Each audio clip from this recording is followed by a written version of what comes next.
the IBF undefeated champ right now, Errol Spence in the building, man. Earl, how you feeling today? How's everything going? Well, I feel good, man. I'm blessed, healthy. So, I can't, not much to complain about. No doubt, no doubt. Now we know you got this fight coming up with you guys on the 16th of April. And one thing I want to ask you first is I know a lot of people are concerned about your eye since the surgery and how it would affect you in the upcoming fight. But I want to ask you, taking it back to training after you were cleared by the doctors and everything. What was it like going into training and getting that first pop in the eye to test it out, like you said in the press conference? I mean, it was. I'm not gonna say it was cool in your eye, but Facts. but it was all right just to be, back in there, be able to spar and to work out and knowing that everything's all right, and they say it's a lot stronger than it was originally, or eye that hasn't been tampered with. So they put some buckles on it and make sure that it's held into place, and nothing won't ever happen to it. So I was just very fortunate that I'm back from the incident, and I'm just ready to put on a great show and great performance and get out behind me. So people don't have to worry about my eye. It's all good. I'll be getting punched in it, and it's been holding up. So I'm not worried about it at all. Now, you also mentioned when you were getting back into training, your family being, more like your mom was, having you trying to take it easy or whatnot. But I want to ask you, what was the initial conversation like with your mom and your pops going into training for this fight?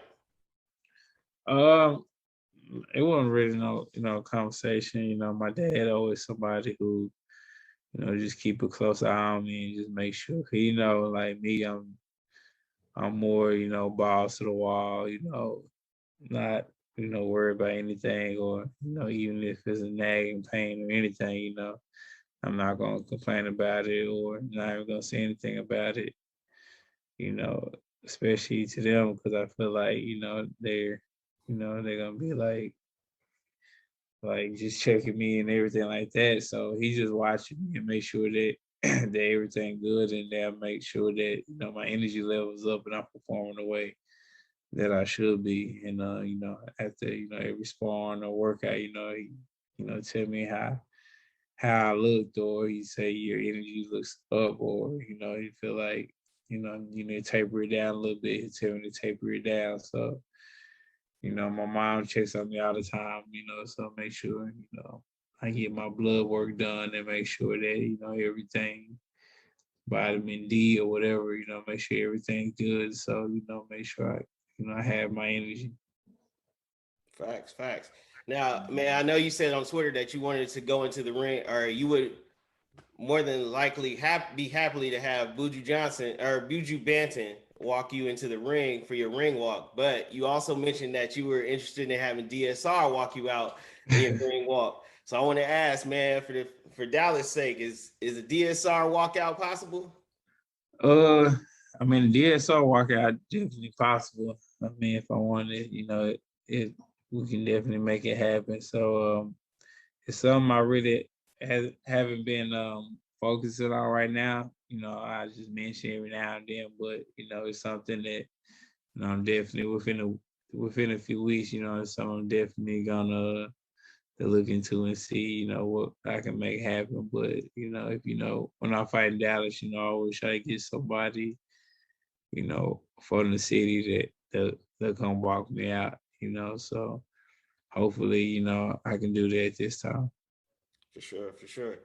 Now, another thing I want to ask you just leading up into the fight is about you guys being, I wouldn't say he stole your shine just by, knocking Pacquiao out of the fight game, but with going into this fight, is there some type of consolation by beating you guys after he beat Pacquiao for you? Uh, I mean, for me, it ain't really no consolation beating him except getting his belt, and he's a good fighter that had close decisions with with a lot of other fighters. So for me, it's basically just, getting another strap. And it's something that he has that, that I want. So it's just something I'm gonna take from him. For sure, for sure. Now, talking about Man Down Promotions, man, you guys had a big win in January with Frank Martin. And I want to ask you, what can we expect from Man Down Promotions on this undercard? Well, I got a few fighters from my gym as a fighter on a card, like Birdie Brooks and things like that. But with Frank Martin, he'll be fighting on his own, card probably in May, and he'll be headlining his own card. He's trying to spread it. He's been spreading his wings, but time to spread him even more, and he'll have definitely a step up fight. And I feel like he's a talent in the 135 division. As long as he stay focused and keep his head on his shoulders, he's a future world champion. For sure. Now, you had your son with you on this training camp for a second time.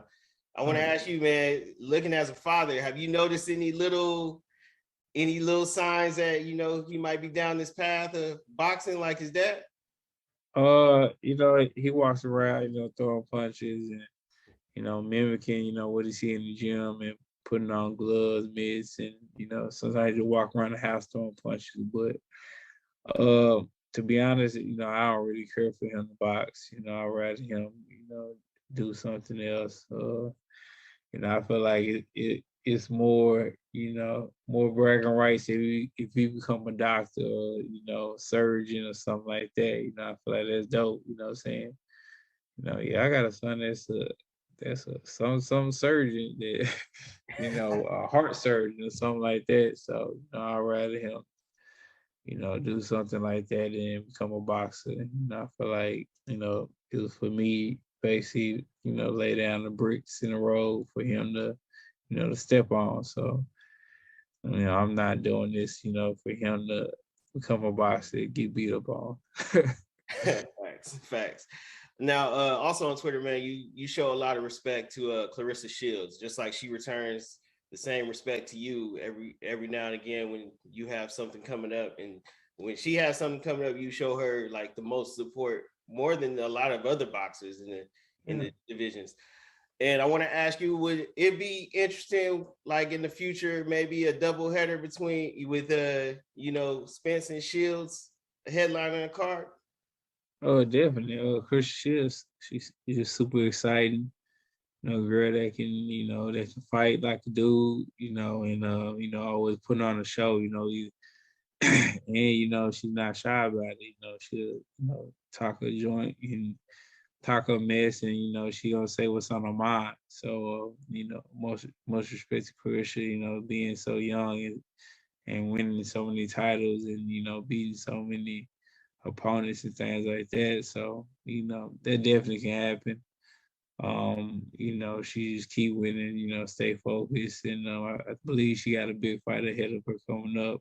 Or she's gonna have a fight then supposed to have the girl from Canada, the huge fight with the girl from Canada. So, I'm just looking, support her any way that I can because, we went to Olympics together and support she been giving me being 100. So I'm gonna give it back to her. For sure. Definitely look forward to that. And then, man, I gotta say again that this is 50, man. 50 is a new Texan. He's always been a fan of boxing. So I want to ask you, man, if he had to look at three of your past fights to get familiar with Errol Spence, what fights would you recommend to him? Sure, I recommend all of them.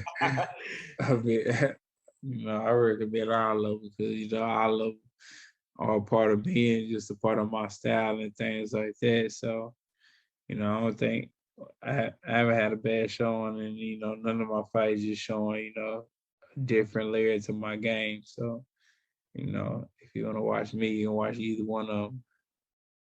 Now, if you could issue a statement to the rest of the division that's been calling you out, you are the big fish, man. They've been calling you out left and right, demanding demanding that payday now, just like Mayweather was doing back in the day. Man, I gotta ask you, what would you address to the whole division as a whole, you know, requesting the